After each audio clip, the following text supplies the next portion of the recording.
جب آپ کسی انسان کو مایوس دیکھیں، ڈپریسڈ دیکھیں، بجھتا دیکھیں تو اس کے سامنے اس کی خوبیاں بیان کریں، اسے ہمت دیں، اسے بتائیں کہ زندگی کتنی خوبصورت ہے، اسے بتائیں کہ وہ ایک اچھا انسان ہے، اس کے سامنے اس کی زندگی کے خوبصورت دنوں اور یادوں کا ذکر کریں تاکہ وہ پھر سے جی اٹھے۔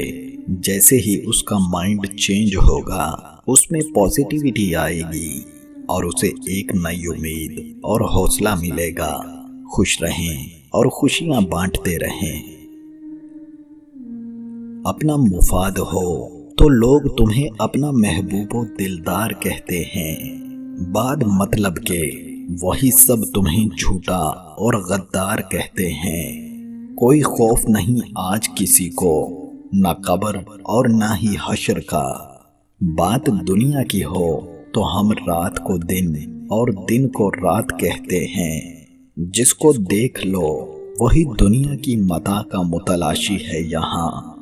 خطا گر ہیں ہم یہاں اور خود کو جنت کا حقدار کہتے ہیں۔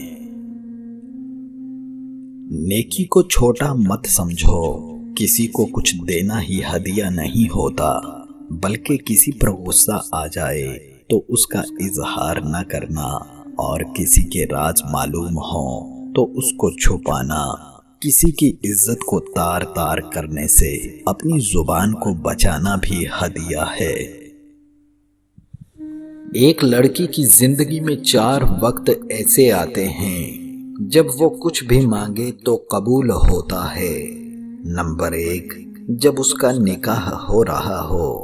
نمبر 2، اس وقت جب اس کی رخصتی ہو رہی ہو۔ نمبر 3، رخصتی کے بعد سسرال کا دروازہ پہلی بار کراس کرتے ہوئے۔ اور چوتھی بار جب اس کی اولاد پیدا ہو۔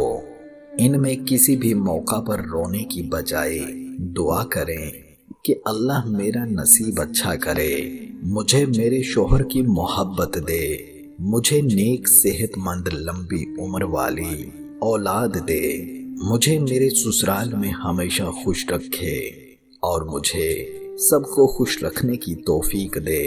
مطلب آپ کوئی بھی جائز دعا مانگیں گی تو قبول ہوگی۔ اللہ پاک سب لڑکیوں کا نصیب اچھا کرے اور دنیا اور آخرت کے لیے نیک اور محبت کرنے والا شوہر دے۔